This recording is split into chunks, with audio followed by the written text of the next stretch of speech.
Political leaders across Jammu and Kashmir have rallied behind the people protesting in Pakistan-occupied Kashmir as marches are also taking place in Jammu in support of the communities in Pakistan-occupied Kashmir. The alarm over the killings and also the call for dialogue is now extended far and wide. Vyon's Idris Lone gets you the report.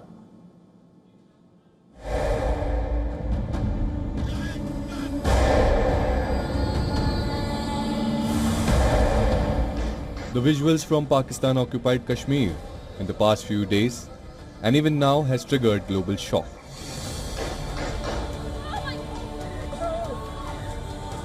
Latest videos circulating on social media appears to show women protesters fleeing as police opened fire during a demonstration in Kotli.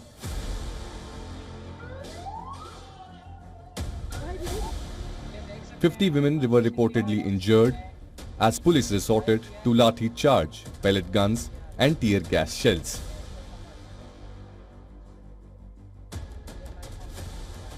Brutality by Pak forces has led to rallies in support of protesters as far as London.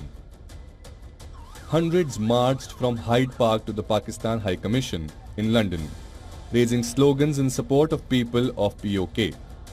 Demonstrators demanded an end to what they described as Pakistan's repression in the region and called for justice for civilians affected by the ongoing unrest.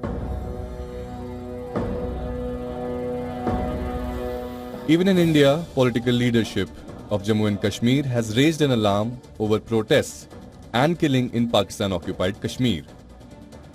People's Democratic Party President Mehbooba Mufti has condemned Pakistan's use of force against peaceful demonstrators and called for a humane and dialogue-based approach to resolving the crisis. Mainstream political parties, along with other leaders in Jammu and Kashmir, have displayed rare unanimity in denouncing the developments across the line of control. From National Conference President Farooq Abdullah and PDP Chief Mehbooba Mufti to separatist voices, there is a broad consensus that the use of lethal force against peaceful protesters is unacceptable. Mufti described the images emerging from across the LOC as heart-wrenching and urged the Pakistani government to abandon the use of force in favor of dialogue. On July 29th, National Conference President and former Jammu and Kashmir Chief Minister Farooq Abdullah appealed to the Government of India to break its silence over the reported killings in Pakistan-occupied Kashmir. If the Government of India considers Pakistan-occupied Kashmir an integral part of the country, why is it silent? It should raise its voice regarding the killings and the hardships faced by the people there. No official statement from New Delhi on the issue. His son and current Chief Minister of the Jammu and Kashmir, Umar Abdullah, also expressed deep anguish and concern over the prevailing situation in different cities of POK.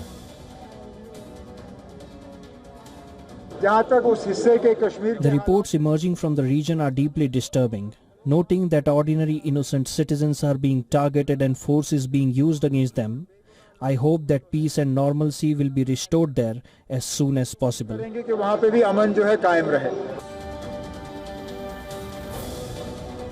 Demonstrations also took place in Jammu, where the POK displaced community held protest and criticized the silence on human rights violations in Pakistan-occupied Kashmir.